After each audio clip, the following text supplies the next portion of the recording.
कलयुग कैसा होगा, इस युग के अंत का समय जाने।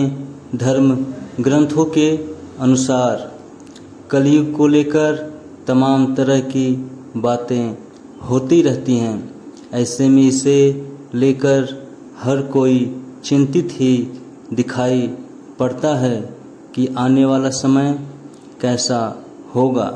ऐसे में आज हम आपको कलयुग से जुड़ी उन खास रोचक बातों को बताएंगे जो अनेक धर्म ग्रंथों में लिखी हुई है। पंडित सुनील शर्मा के अनुसार ब्रह्मा वैवर्त पुराण में कलयुग के बारे में बहुत कुछ बताया गया है। वहीं अभी कलयुग चल रहा है और द्वापर युग के समाप्ति के बाद कुल 5000 वर्ष बीते हैं। अधर्म फैलना शुरू हो गया है। ऐसे में अब इंसानों ने एक दूसरों पर भरोसा करना बंद कर दिया है।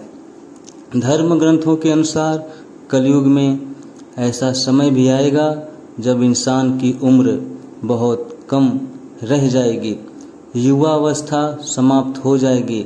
आने वाले समय में 20 की उम्र में ही आएगा बुढ़ापा। ग्रंथों में इस सृष्टि के आरंभ से अंत तक के काल को 4 युगों यानी सतयुग, त्रेता युग, द्वापर युग व कलयुग में बांटा गया है। कलयुग के अंत समय को लेकर अनेक धर्म ग्रंथों में कई रोचक बातें लिखी हुई हैं। तो आइए जानते हैं इस युग से जुड़ी कुछ ऐसे ही बातों को। ज्योतिष ग्रंथ सूर्य सिद्धांत में बताया गया है कि कलयुग 4,32,000 वर्ष तक रहेगा। कलयुग में 16 वर्ष की आयु में ही लोगों के बाल पक जाएंगे और वे 20 वर्ष की आयु में ही वृद्ध हो जाएंगे। युवावस्था समाप्त हो जाएगी। यह बात सच भी प्रतीत होती है क्योंकि प्राचीन काल में इंसानों की औसत उम्र करीब 100 वर्ष रहती थी। उस काल में 100 वर्ष से कहीं अधिक जीने वाले लोग भी हुआ करते थे, लेकिन आज के समय में इंसानों की औसत आयु बहुत कम 60 से 70 वर्ष हो गई है। भविष्य में भी इंसानों की औसत उम्र में कमी आने की संभावनाएं काफ़ी अधिक हैं क्योंकि प्राकृतिक वातावरण लगातार बिगड़ रहा है और हमारी दिनचर्या असंतुलित हो गई है।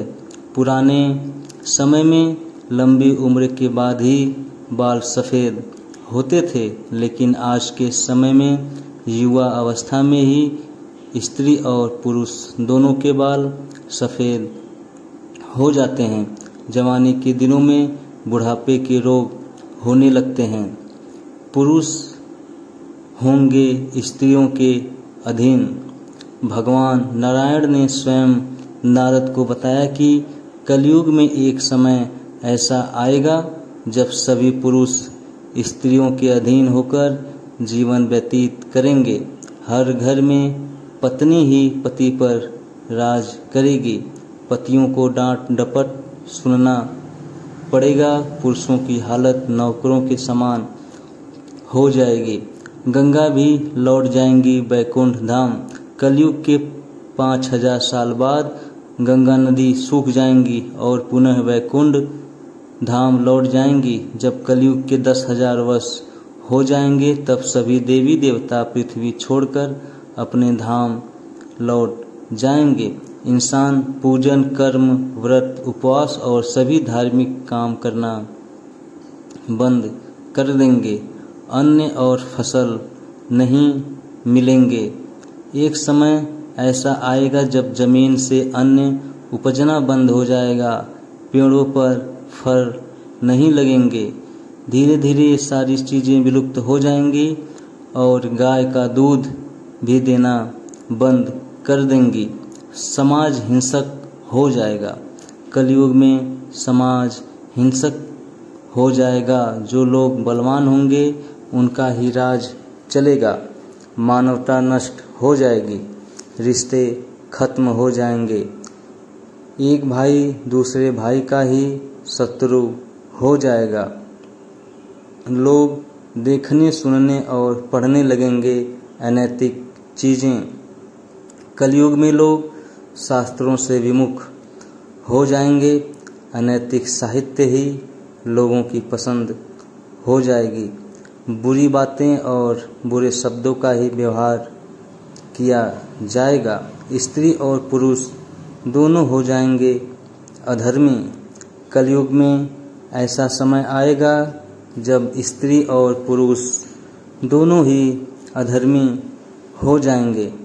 स्त्रियां पतिव्रत धर्म का पालन करना बंद कर देंगी और पुरुष भी ऐसा ही करेंगे।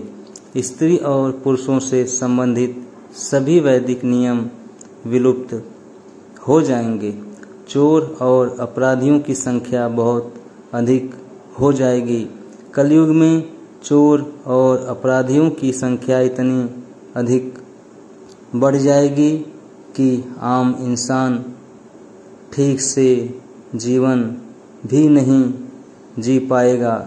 लोग एक दूसरों के प्रति हिंसक हो जाएंगे और सभी के मन में पाप प्रवेश कर जाएगा। कल्कि अवतार करेगा अधर्मियों का विनाश। कलयुग के अंतिम काल में भगवान विष्णु का कल्कि अवतार होगा। यह अवतार विष्णु यशा नामक ब्राह्मण के घर जन्म लेगा। भगवान कल्कि सभी अधर्मियों का नाश करेंगे।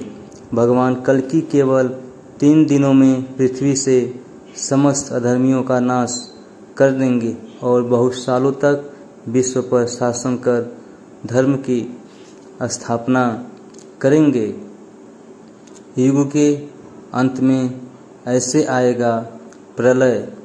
कलयुग में अंतिम समय में बहुत मोटी धारा से लगातार वर्षा होगी, जिससे चारों ओर पानी ही पानी हो जाएगा।